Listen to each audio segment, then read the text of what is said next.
the depression, I don't know how to describe it. Maybe it's a little kind of a quieter mood that you're in. Not a good mood, but you're just kind down. of depressed. Yeah. But the anxiety really, when it hit, I couldn't do anything. Yeah. That's really, I think, more what made me just give up and Yeah. go lay down in bed and forget about everything. Yeah, I mean, I always felt like the best when I was like that. It was like I just wanted to go to sleep so I could get out of that Yes. way of thinking, whether it be depression or if I was dealing with anxiety. I was like, all right, let me get to sleep, because that was almost like the best part of my day. I've had times where I was supposed to go see a customer and I got back in the car and went home. Yeah. Or there, yeah. And luckily that didn't last as long as the depression part, because that I think the anxiety was more difficult than. Yeah. Like what would that be like? Like how would that come about? Like your anxiety would Like if there's some kind of a pressure type situation coming up, like it was usually a work related thing that it would just like normally wouldn't have been a big deal, but it would, for whatever reason, freak me out. And then I'd really lost all my confidence. Yeah. And that's when a lot of people at work started to recognize that this doesn't seem to be the right guy for this point in time. So would you like be like pacing around and like trying to like psych yourself into being able to do something? Or I didn't even psych myself into it. I kept thinking the worst of everything. Yeah. The worst. Yeah.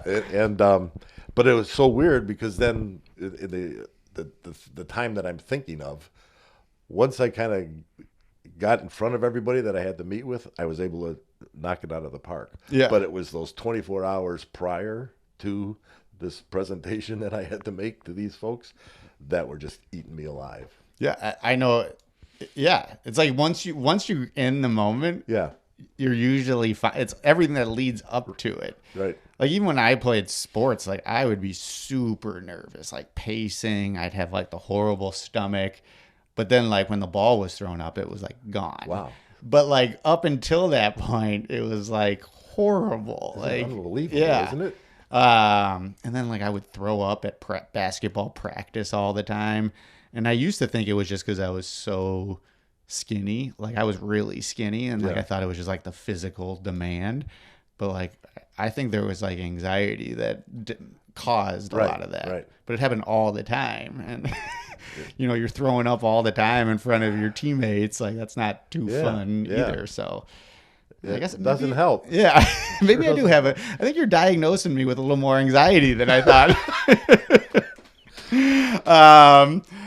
Well, okay. So I think you mentioned you got the help, you went to therapy. Now it was like with Maureen, like for me, Katie was instrumental. Your goddaughter, you must have taught her well. She was instrumental in just like staying by me. Like I thought the world was ending. I thought I was going to lose my job. I thought she was going to divorce me. I thought all that, which maybe she eventually would have, but like she stuck with me. And now it's almost like she got a crash course in depression from the outside, kind of like how I think my dad did with my mother. And like, is that how did she kind of like learn how to help you in ways over time? No, she said, you're not worth saving. You know what? Her patience and her willingness to stick with me, I will always remember and never, ever forget. Yeah. Because she was really left on her own. I went one way and she went and she was left, you know? She's the reason that I was able to get back to center. Yeah. That's awesome. Just showing our love and support for our wife. Yeah, yes. Hopefully they're both listening to this and realize what good Irish. Here's to you, Mo. No, it's just that is. I mean, that's cool. You think of like, when you take the vows, it's like in sickness and health, and this is like a sickness that sometimes, like you said, doesn't, like Father Brennan said, doesn't really get looked upon as that. But it is. And I was even, I bring this up all the time now, but I was talking to this guy, he was a war veteran, He got like his jaw blown off in Iraq, his throat. I had him on the podcast, and he said one of the things was that one of the generals came in and like completely changed how the Army looked at mental health. It was like maybe only like 10 years ago. Welcome back to the Maley Way. I'm your host, Jim Maley. When I speak about mental health, there's one moment I always go back to, and that's delivering my mom's eulogy. Right. It was a packed house, St. Cletus Church, and for the first time I said out loud about my struggles. I shared my struggles with mental health. I shared how my mom pushed me to get help and how she's the reason why I started sharing my story in the first place. Katie and I joke around. We always say, now, before that day, we didn't know anyone who struggled with mental health. After that day, we realized we knew a lot of people. Oh, wait a minute. No. And you know how we knew is they told us. And I think that's the power of sharing your story. And my guest today, Bill Cannell, I don't even know if you remember this. You were one of the first people to reach out after that day. Do you remember that? I spoke to you about it? You sent me a text message that day, or maybe a couple of days later. Okay. And it wasn't like a long message, and it wasn't like a deep dive like we're going to do today, but it was just like a simple note, like saying thank you and that like you dealt with some of those things too. And you don't even remember this. So it meant a lot to me, maybe not as much to you, but it meant a lot to me. I do that with everybody. But I think that's kind of how this whole thing works. Like someone says something, right, and it gives someone else permission to do the same, and now you're going to be doing that today. So I appreciate Bill Cannelli coming on the Maley Way podcast. Well, as you know, we talked about doing this a long time ago, and it's taken a long time to say, yeah, I'll do it. Yeah. And I have to mention a couple people. Yes, go ahead. Maggie Doheny was one, listening to her and her willingness to just come out and say all those things, because I never knew that she had any of those struggles. And then I don't remember his name, but he was on just a couple of weeks ago. And I think his brother may have took his life. Oh, Mike Fisher? Yeah. A while ago? Oh, yeah. Now that guy. Oh, yeah. He was hilarious. Oh, my Lord. I don't know if I could hang with that guy for too long. Yeah. It is really high level. Yeah. Oh, he was hilarious. But when listening to that guy, and then there's some discussion, if I'm thinking of the same person, about how doing the hard thing. Yeah. And that's kind of what led me to say, you know what, Jim, I should try to share selfishly also. Oh, and I appreciate that. And today, Bill, you're making history. You are officially the oldest guest in Maley Way history. And I say that I want to give you a little crap. That's why I say it. But also, I say it in a good way because I think it actually matters. I think it matters your age. When it comes to breaking down the mental health stigma. Like I always talk about, like, I didn't know anything about mental health, but I know you for sure growing up in your era, it was even less about mental health. And that's why I think it's pretty cool that you're coming out. While I did want to give you crap, I do think it's important because I think that kind of shows, like, you know, a guy from a different generation willing to say, like, hey, I struggle too. There's countless of other guys like you who probably don't say anything. Right. So I appreciate it. Well, you're welcome. I'm glad to do it. And you're absolutely right, because sometimes there were things that happened in our family that I sensed I didn't know what it was, but it just didn't feel, you could tell something wasn't right. Yeah. And it wasn't until much later, I mean, as an adult, that my mother told me that, you know, sometimes she had those issues. But I mean, I was an adult when she told me. And so, still today, it's not that easy for me to discuss. Oh, yeah. No, I know. It's not easy, especially, I mean, I'm kind of going off script here, but I always talk about how, like, I thought I was a wimp for so long. I thought I was a wimp for so long for having the struggles. Right. Now I'm like, you were a wimp. Not that you are, not that you're a wimp, but I was thinking you were a wimp for not having the courage to like get help and not having the courage to say something. So I look back and reflect like, and the reason why I say it like that is because I think it shows strength to be able to say something. And I think it shows strength for you. This is probably not what you want to be doing right now on your Tuesday, but I do think it is very valuable. Well, good. I hope it does help because it's sharing selfishly. But what I've gotten so far out of this is that I'm the oldest wimp you know.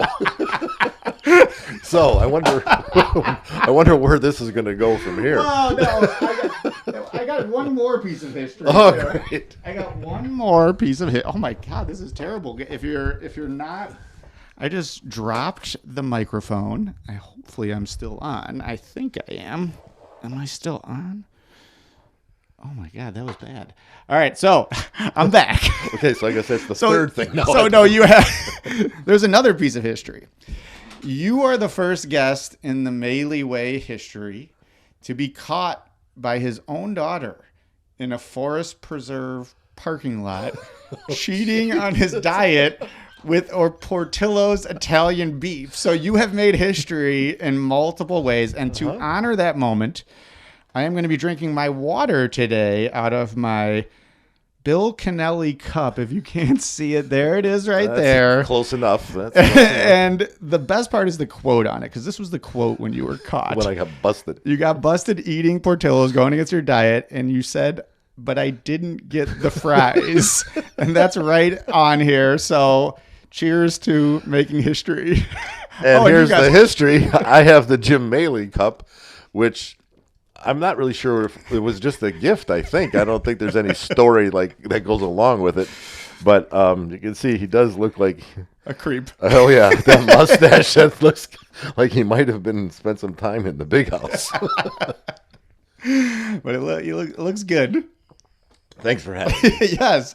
All right. So I want to talk about your early life. Like now, I believe are you 71? 71. 71. Yep. Just talk about your upbringing. I know it was like on the northwest side of Chicago. Yep. Tell me a little bit about that. So I am kind of in the middle. I have 5 sisters, no brothers. Always wanted a brother. I remember asking for it for Christmas one time. I could have a brother. But, we were, my dad was a World War II vet, blue-collar worker, worked as a laborer for the city of Chicago. Important things that were in our family were family and God. Religion was very important to my parents, as was Catholic education. And so my dad worked, 2 and 3 jobs constantly in order to provide. For the most part, my mother was a homemaker, and I think it was. It was a good time to be a kid. I was, born in 54. Had friends up and down the street. Growing up in the 60s, it was kind of eye-opening with Vietnam War and having a cousin that was there. And then the 70s was another whole different time. But I had a great childhood and a great family background. And you grew up were both sides of the family Irish, or was it? Well, as much as I like to say that I'm 100% Irish, it's 50% Irish. 50%. My mother was 100% German. German, okay, all right. Irish and German. So the reason why I asked that, because I don't know, and again, you grew up in a different time where definitely no one talked about mental health, but I feel like the Irish have their own way of dealing with these type of things. Or to me and my family, it was a put your head down. You kind of don't really show anything. If something goes wrong, you just kind of fight through it. And did you have that kind of upbringing, where you felt like there was that culture that you just kind of pushed through?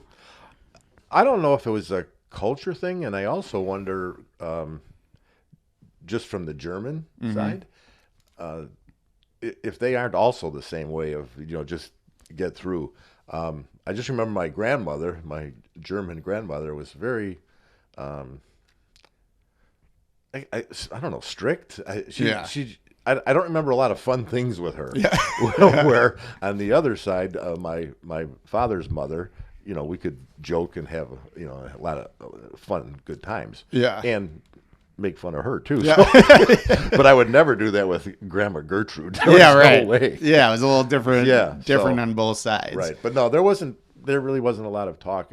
Interesting, because where we lived wasn't too far from a mental health hospital called Dunning. Oh, really? At the time. Yeah. And it just, you always had this kind of a eerie feeling when you went around there. But as far as mental health, that's the only thing that I ever kind of could connect to. Yeah. Is that hospital. Well, because I always think of that, like, in our, not in my immediate family, but in our extended family, like alcohol is a big issue. And, you think about like Irish alcohol, but I think one of the reasons it's not like inherent, like the alcohol, my belief and what I've read is like part of it is, well, it's that atmosphere of like keeping everything in. So then people turn to the alcohol. Yeah. So it's almost like the mental health stuff, and that's not to say that people don't just drink to drink, but I think there is some aspect of that. Right. And you've never really had that issue. Not since I've known you, where the booze has been any sort of factor. But I know with like, the Irish side in general, that's kind of my conclusion, is that there is sometimes a lot of underlying things that causes all that. Yeah. No, I mean, my parents didn't really even drink. Oh, yeah. Even, my dad never really did. I think once I saw him drunk and never again. Yeah. I think it was just he was at some event and something got away from him. Yeah. But that was so unusual. That happens to the best of us. All right, so you grew up then. You went to Gordon, right? Gordon Tech, which is now DePaul Academy. Yeah, DePaul Academy. At the time, I believe, wasn't it the largest all-boys Catholic school in the country? In the country? I thought it was, if I remember. Maybe I'm wrong. I was just going there. Yeah. I just went every day and then went home. Yeah. Did you like your experience there? No, I wasn't really into school. Oh, you were not? I was unfortunately kind of going through the motions and got through it in 4 years and was glad to be done. Yeah. And you said you never really got involved in sports, and part of that was like more not necessary. We know you had the ability. It wasn't that, but it was more. I wanted to go home to my mother.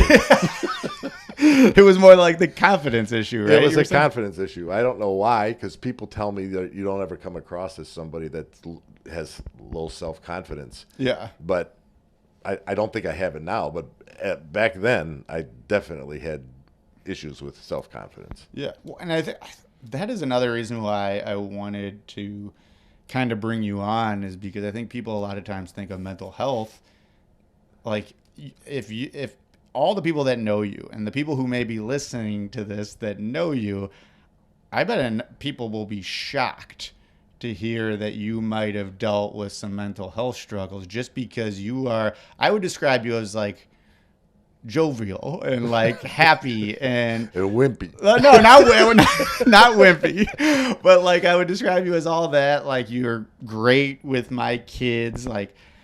But I think that's important for people to know. Like, you can look like everything's perfect on the outside, and really, you're going through some stuff, which is another reason why I wanted to bring you on, because I think you do not seem like the person that would struggle.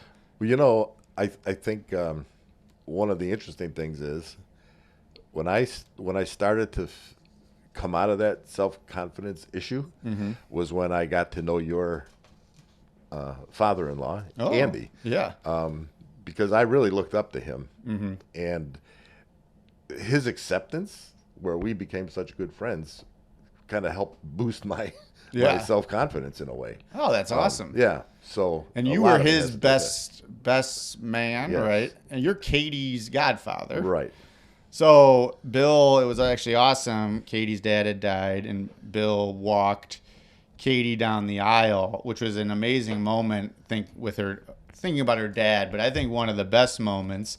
I don't want to talk you up too much, but like your eulogy at his funeral was, I still remember one of the first lines was about how, like, if you start to get choked up or something, it's because Andy has convinced the Holy Spirit to go hang out with him at the end of the pier at Loon Lake. And I think is that how you opened? You opened. You have my memory. I'm 71. You don't remember that line? Remember. Oh my God, that was a line where, like, I think everybody was like crying, bawling, but then like that kind of got people laughing a little bit. I don't know. I thought it was awesome. Okay, well, thank you. Are you sure? Are you sure you didn't dream that? I'm positive because I remember the line and I was like, oh, that is a good line. I just remember the end of that because it actually kind of the way that the last time that I saw him, he was walking down to the lake. Yeah. And I made the comment because his shorts were always just a little too low on his butt.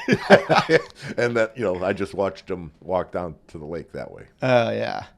Well, no, I mean, and that's awesome that he brought you out of that. And I think I actually was talking about him the other day on a podcast, and I was like, I mean, he was a guy you would not want to mess with. No, like, you would not want to mess with.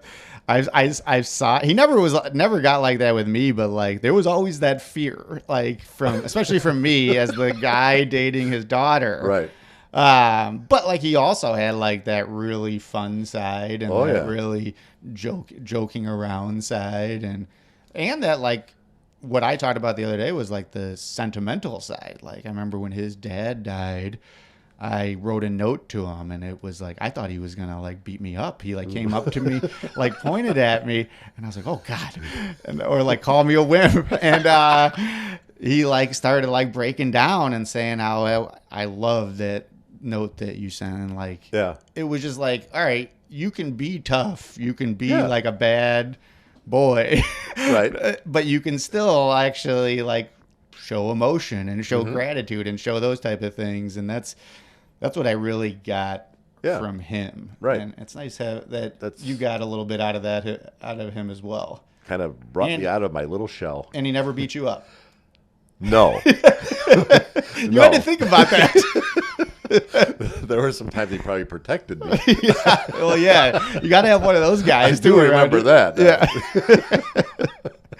All right. Well, I kind of got sidetracked, but that was a good sidetrack because I do like talking about him. But like, I also want to talk about like the mental health side in your family. I know you had mentioned it earlier, but your mother and aunts and how they had struggled and just like how did you notice that like when you were growing up, or was that something they told or your mom told you? Yeah, my mom told me later on. Okay. And she did it because she wanted to make sure that because it can be hereditary or it could be in your DNA that if it ever happened to me, that she wanted to know what it was, that I knew what it was and maybe where it came from. Yeah. But didn't like you said it wasn't really a lot still, I do think it's helpful to know that. Right. Oh yeah. But she's being protective of her son, right? Right. And I always think about like my mom eventually did that for me, and just knowing that like there was a reason. Yeah. Not that it was my mom, not like, oh, it's my mom's fault, but knowing that there's a reason behind something, like that was helpful to me. Well, I blame it on my mom. Yeah. No, I'm just kidding, of course. But it just hit me is that I don't think I've ever even told my sisters. So if they were to watch this, it's probably the first time that they're going to hear, unless they already understood or saw that I was somewhere else. Yeah, right. But no, I don't. I've told my kids on a very quick, high level. Never. So this is going to be a little detail that could. Okay. This is going to be a little more rude awakening. Okay. So anyway, well, good seeing you, Jim. Well, let me take a sip out of my I didn't eat the fries cup. Okay, so you kind of went through your whole life not really. You had those confidence issues like you were talking about, but you went pretty much up until like you're 50 years old and didn't really have any sort of problems. And then what exactly happened at that time? So, Yeah, prior to 50, I mean, we were raising the family, and the kids were young, and now, gotten into high school, and everything was just going along fine. And I heard, and I don't remember the term, but supposedly when men get to a certain point in their life, like 50, things can start to go haywire. Yeah, yeah. and that's kind of what happened. And knowing that we're going to talk about this, all I could remember is that it's like I didn't even realize I was starting to fall apart, and that I was kind of getting sucked into like this black hole. Yeah. And didn't even realize that enough to say, hey, wait, I got to fix this because it's not right. You just kind of start going down that hole, yeah, if you will. And then things just really start getting out of hand. I'm not being fair to my family. I'm not taking the time that I had before. The patience was gone. I was. Were you sleeping a lot? Like, were you tired? As it got later into this 2-year ordeal, there were times when even at work things were starting to kind of fall apart. Yeah. Job demotions started coming. Yeah. And I had a hard time just focusing on what I was supposed to be doing and struggling, and people there knew it. Yeah. And that's why sometimes, promotions didn't come, but demotions came, or lateral moves were coming. And then I was just like out of it. Yeah. And there were times that I just didn't have a clue to what I was doing. There were times that I just had to go home from work and went to bed. Yeah. And stayed in bed for a few days at a time. Yeah. So, I mean, I know exactly how that is. And I know, like, I always talk about this, like, you used to talk about trouble focusing and trouble. That was the hardest part for me. Like, it I don't know if this is how it was for you, but it almost like took away my ability. Well, it is how it was for you. It took away my ability to do my job, and it took away my ability to make decisions. Right. And it took away my ability to think logic. Like, I was thinking like everything was like illogical. Like, right. It was like, this is the end of the world, and I'm never going to get out of it. I'm never going to get out of it. There's no end in sight.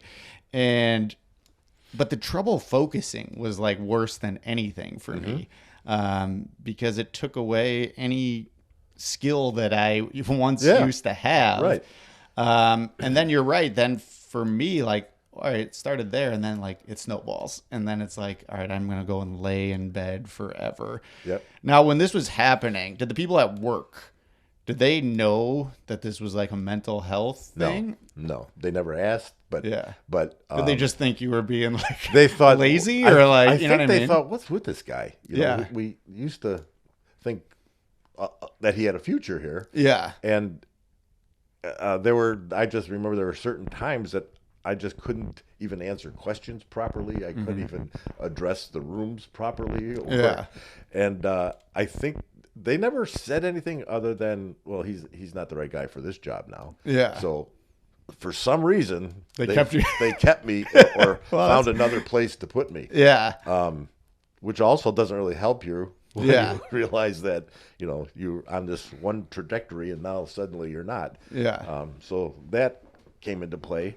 But you just made me think of something else. We were at a meeting in Arizona, playing golf, and not even be able to focus. I would just start walking all around. Well, people are behind hitting. I just left my foursome and I'm just walking around. Yeah. And it's like I was on another planet. Now, so did you know? You kind of mentioned that you didn't really know what was going on. And I know that feeling too, like you almost can't even see what's going on. Right. It's one of the reasons why I think it's important to talk to like family members, and like why it was important for my dad to know when he was coaching with me, or Katie to know, so that they could see the sign, they could see the signs, because sometimes the people around you see it way before you do. Yep. Like, was Mo able to see it? Your wife. Yeah. Oh, yeah. Yeah. Yes. Did she know what it was, though? Did she know, like, that's... Well, I think that at that point, our own relationship had kind of been strained. Yeah. And I don't think our communication was going as well as it should have been going. So I'm not exactly sure if she knew what it was or if she thought I was just being a jerk. Yeah. Because I kind of was being a jerk. Yeah. It wasn't until I think I mentioned to you that I was sitting in a church one day, and the priest, who I had a lot of respect for, because it seemed like every time he would give his homily, he was like pointing at me. He's like, Bad guy. yeah. So it's like every topic would be like, God, that's exactly how I am. And what finally made me do something was him saying, because he also had dealt with mental health issues, and he was very open about it. Which is awesome. Yeah, I mean, from a pulpit, right? Yeah, I mean, that's just you and me here, but he was Yeah. doing it to thousands. I know of exactly. people. I remember this guy because I remember he looked like what I thought every guy that I went to Holy Cross would look like when they got older. Is that guy? Like he Brennan. he looks like just an Irishman. Yeah. So he made the comment that just kind of hit me was, you know, I don't know why it is this with mental health people don't get help. If you broke your leg, you would immediately go to a doctor. And it's the same thing. But for some reason, because it's mental health, we think about it differently. And it was him saying that finally made me think, I have to do something. Yeah. And so I've always The priest said Father it. So, Pat. yeah. Did you ever tell him that you went and got help after that? Yes. Oh, that's cool. Yeah, and he's no longer with us. So, Yeah. but yes, I did. Oh, he must have loved that. I mean, that must have. Whenever somebody tells me that like, hey, what you said that made me go get help, like that almost gives my own mental health a little boost, knowing that I helped someone. I'm sure that probably did the same for him. Like, It was in a confessional box. And Yeah, it all came out. Oh yeah, I mean, he must have loved it. I mean, Yeah, I think we knew each other well enough that I'm sure he knew it was that he got through to somebody. Yeah. Yeah. Oh, that's awesome. So, I guess the help, you knew you needed to get help, and you were going through all this. What did you do? Like, Well, for 2 years, I went and saw the guy every week. who? The doctor. Okay, the doctor. therapist. Okay, yeah. Yeah. Whose last name happened to be the same as mine, that's how I said, well, this guy must be. He must be know awesome. he must be. Why is it taking him 2 years to fix me? But and obviously that was helpful because, you know, I really didn't talk about those things, and so they have a way of pulling those kind of things out of you and helping you understand why you're in the situation you are. Yeah, it's kind of like I was talking to a therapist, or not a therapist, a social worker who was on the podcast, and she kind of explained something to me where I was like, that makes sense. She was like, because I was like, the podcast, this thing, it really helps me in terms of, I don't know why, but talking about all this, it's like therapeutic for me. And she said something, and she was like, well, I think you're like basically explaining not only to other people, but you're explaining it to yourself, like what went on in the past, like why you were like that. And I was like, that's a pretty good point. Like, I think I am doing that in a sense. Like, when you were going to therapy, was that just helping explain stuff for you? Not only get it off your chest, but like explaining it to yourself in a way? Yeah, I think that's probably was the breakthrough, was when you could start to connect that, you know, what he's saying. Yeah, that does register as something that was going on. Yeah. So yeah, I think it was that, and they he was really good at going. At first, I thought this just seems like a scam, because he wanted to go back to the very beginning, tell me how we started. Yeah. Tell me about your growing up, your family. Tell me about all that stuff. Tell me about what things are like now for you and your family and your kids, and what do you expect and hope for in the future and all that. Yeah. And so I was like, well, what is all that? Come on, let's just get to this part. Yeah. Right. But it turned out to be probably the best thing that I did. Yeah. Maybe ever. That's awesome. And you got the guy right the first time, because some people I know struggle. It's not about necessarily like you have a bad therapist. It's just the bad therapist for you. Yeah. Like for your, right. But it seems like you found the right. I mean, it was Kennelly. I mean, come on. Dr. Patrick Kennelly. You were going to pretend to like him regardless. I walk out, that guy's horrible, but I'll come back next week. So no, it was I got to give him a lot of credit. And beyond the whole depression thing. Yeah. I don't know if you ever dealt with anxiety. Yeah. Well, yeah. But that is, Yeah. I mean, that can really wipe you out. And was that something that kind of went along with the depression, or Yes. did that happen before it? No, I think they came side by side. Yeah. And the depression, I don't know how to describe it. Maybe it's a little kind of a quieter mood that you're in. Not a good mood, but you're just kind down. of depressed. But the anxiety really, when it hit, I couldn't do anything. Yeah. That's really, I think, more what made me just give up and go lay down in bed and forget about everything. Yeah, I mean, I always felt like the best when I was like that. It was like I just wanted to go to sleep so I could get out of that way of thinking, whether it be depression or if I was dealing with anxiety. I was like, all right, let me get to sleep, because that was almost like the best part of my day. I've had times where I was supposed to go see a customer and I got back in the car and went home. And luckily that didn't last as long as the depression part, because I think the anxiety was more difficult than like what would that be like how would that come about, like your anxiety would like if there's some kind of a pressure type situation coming up, like it was usually a work related thing, that it would just like normally wouldn't have been a big deal, but it would for whatever reason freak me out, and then I'd really lost all my confidence, and that's when a lot of people at work started to recognize that this doesn't seem to be the right guy for this point in time. So would you be pacing around and trying to psych yourself into being able to do something? Or I didn't even psych myself into it. I kept thinking the worst of everything. The worst. And but it was so weird, because then the time that I'm thinking of, once I kind of got in front of everybody that I had to meet with, I was able to knock it out of the park. But it was those 24 hours prior to this presentation that I had to make to these folks that were just eating me alive. Yeah, I know.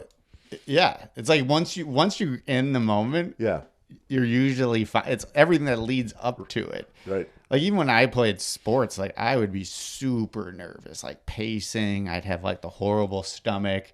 But then when the ball was thrown up, it was gone. Wow. But up until that point, it was horrible. Unbelievable, isn't it? And then I would throw up at basketball practice all the time. And I used to think it was just because I was so skinny. I was really skinny, and I thought it was just the physical demand. But I think there was anxiety that caused a lot of that. Right. But it happened all the time, and you're throwing up all the time in front of your teammates. That's not too fun either. So I guess it doesn't help. Yeah, maybe I do have it. I think you're diagnosing me with a little more anxiety than I thought. Well, okay, so I think you mentioned you got the help, you went to therapy. Now it was with Maureen. For me, Katie was instrumental. Your goddaughter, you must have taught her well. She was instrumental in just staying by me. I thought the world was ending. I thought I was going to lose my job. I thought she was going to divorce me. I thought all that, which maybe she eventually would have, but she stuck with me. And now it's almost like she got a crash course in depression from the outside, kind of like how I think my dad did with my mother. And is that how did she kind of learn how to help you in ways over time? No, she said, you're not worth saving. You know what? Her patience and her willingness to stick with me, I will always remember and never, ever forget. Because she was really left on her own. I went one way and she went the other, and she was left, she's the reason that I was able to get back to center. Yeah. That's awesome. Just showing our love and support for our wife. Yeah, hopefully they're both listening to this and realize what good Irish. Here's to you, Mo. No, it's just that is. I mean, that's cool. You think of when you take the vows, it's like in sickness and health. And this is like a sickness that sometimes, like you said, doesn't, like Father Brennan said, doesn't really get looked upon as that. But it is. And I was even, I bring this up all the time now, but I was talking to this guy. He was a war veteran.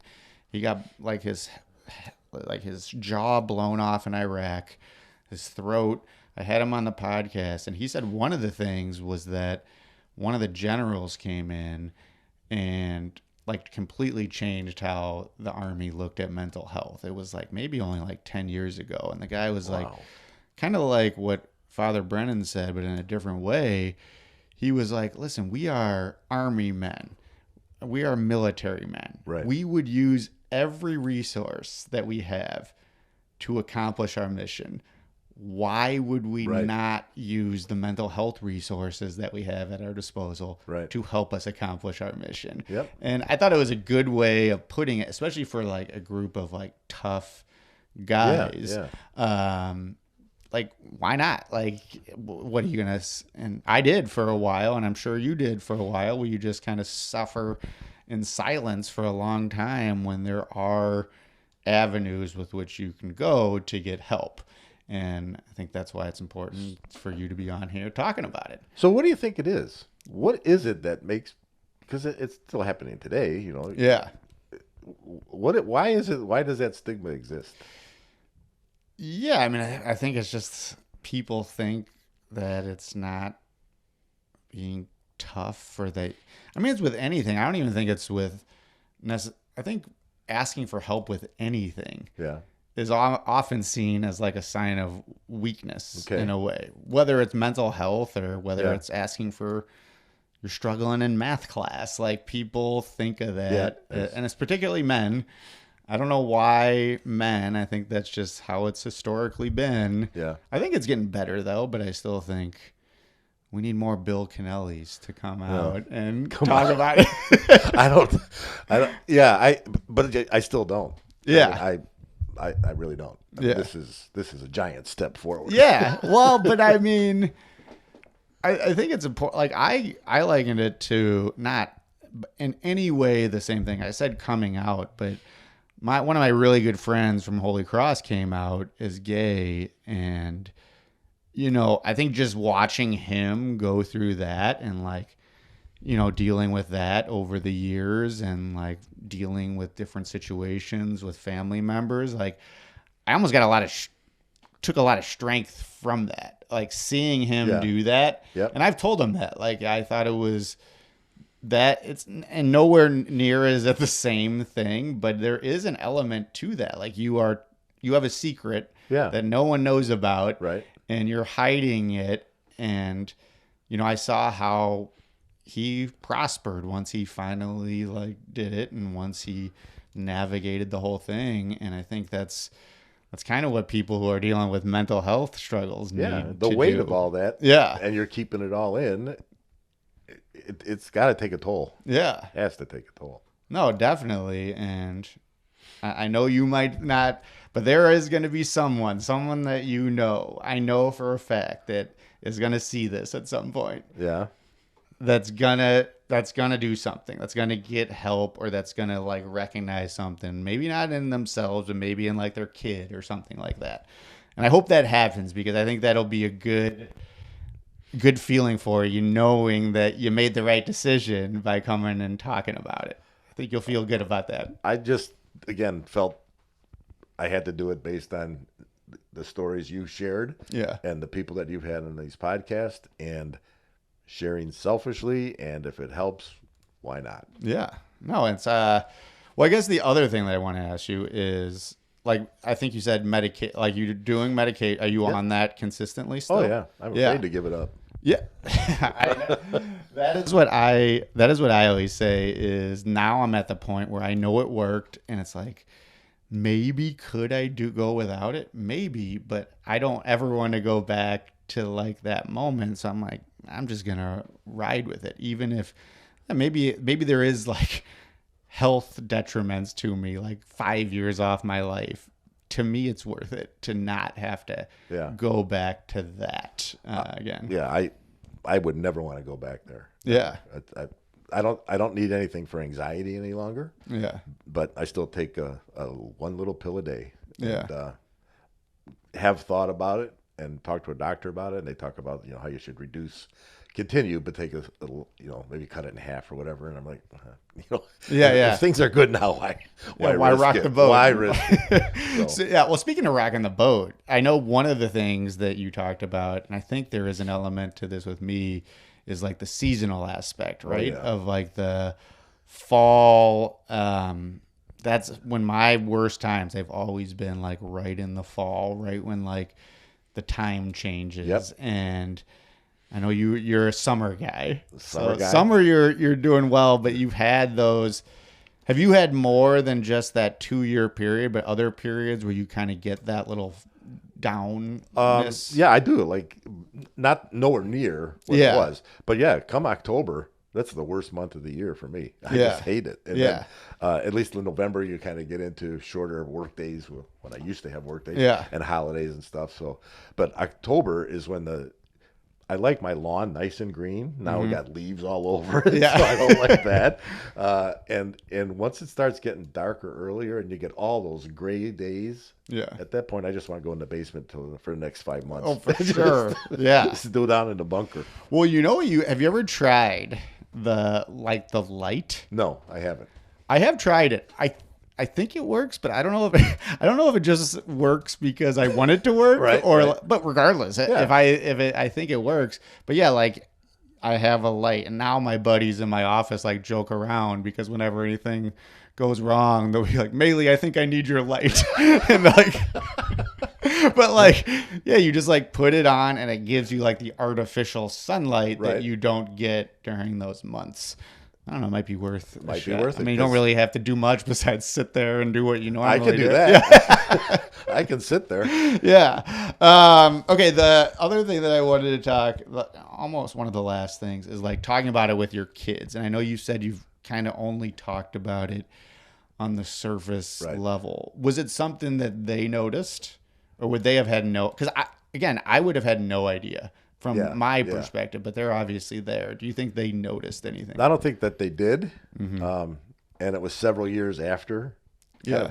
Actually, probably after my mother talked to me that I thought I need to do the same. Yeah. And so I did it. I really at a very high level just said, hey, if you ever start to feeling, you're not quite right or blah, blah, blah, I've had this problem. You make sure you're aware that this could happen. Yeah.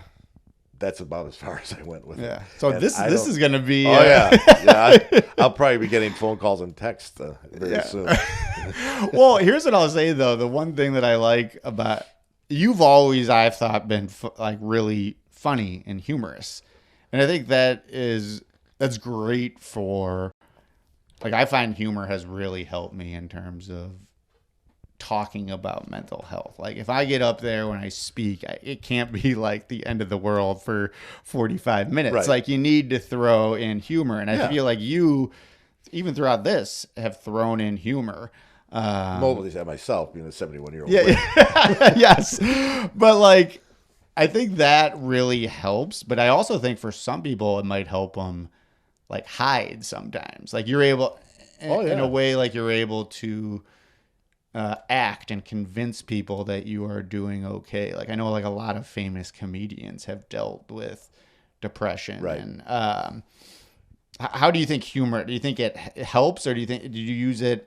I think sometimes to hide a little bit. Oh yeah, I think that sometimes you use it just as a way to don't get too close to something or let other people see it. Yeah. And so, you can maybe kind of use it as a disguise. Yeah. But I do think it's got to help. It's got to be both ways too, because it's got to help you, like, getting people to laugh. I feel like whenever I get people to laugh, like that gives me a boost too. Right. So it's like kind of both ways. I think now that you're doing good, it's probably like a good self-care type thing, is having that good sense of humor. I don't know, maybe I'm putting words in your mouth, but like, well, go say some more. No, it just kind of comes naturally. Yeah. So, but I do think that it probably is a wall that you use sometimes, so you get people to laugh or maybe change the subject or Yeah, whatever. yeah. All right, I'm done with that part. Yeah. Or just helps me to change the subject. Yeah. No, I mean, but it's good, and I think I come away with this with a couple of important things, and the one thing is like humor. Like I think it's important, and I think you do a good job with it. I think hopefully. Well, you give me some good info. I mean, like the whole thing with no sheets on the back. You've been filling me up pretty good lately. Exactly. But then also, like the other thing is, it's not too late to get. Not again. I don't bring up that you're older, but like it happened to you at 50 years old. Yeah. Like one, it's not too late for it to happen. Right. But two, it's not too late for you to change your mindset on, hey, I got to get help, or it's not soft. It's not. I'm not being soft because I'm dealing with this. Right. Like I got to go do something about it.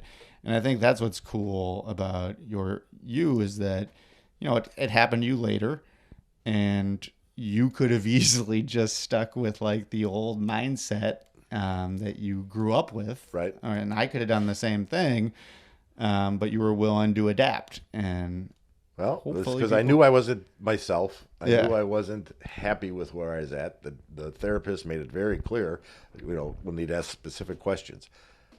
Are you enjoying life? Are you doing the things that you've always enjoyed before? No, not really. Yeah. I'm not. And why don't you? I just don't really feel like, didn't have the energy to do it. Yeah. Didn't want to commit myself to doing things. And when, you start thinking about those things, and then you realize, this is, like I said, you feel like you're getting sucked into this black hole. And until you start talking about those things is when you start to, this isn't right. This isn't the way I used to be. Yeah. This isn't who I want to be. And I've got to do something to change this. Yeah.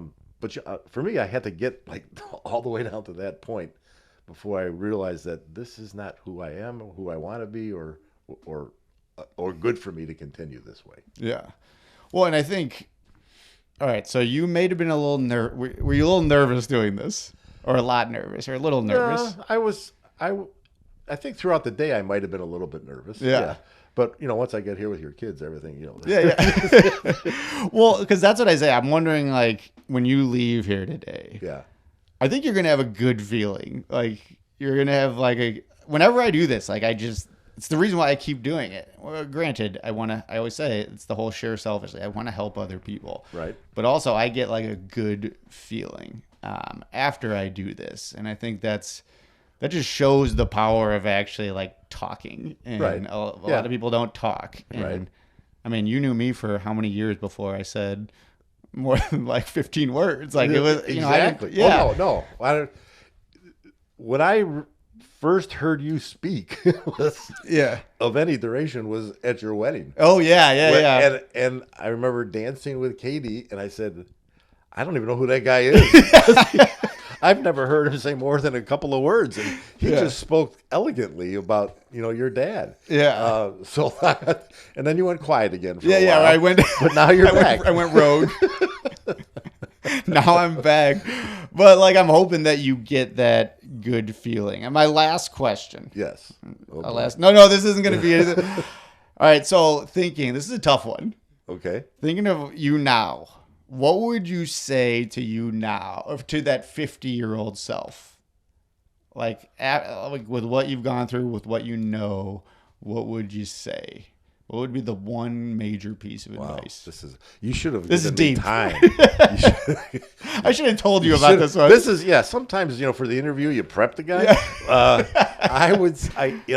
The first thing that popped into my head was kind of like, going back to when I used to go to church all the time, and that helped, I think, again, because of Brennan, helped me kind of stay focused on myself, and where when I wasn't really being focused on myself. I was just letting whatever happen. And so I would say, read your question again. No, like what would you say to that 50-year-old? Oh, I would say, easy to say now, but I would say reach out and get help because you're wasting time. Yeah. And you're could be ruining relationships that are important to you. And you're probably could be hurting other people as a result of not taking care of your issue. It was good. That was good. That was a tough one. Well, Bill, as I end every episode, I wanted to thank you for coming on the Maley Way podcast. I always say by sharing your story, not only do you help others, but you end up helping yourself. And I'm hoping that you feel the same way, because that's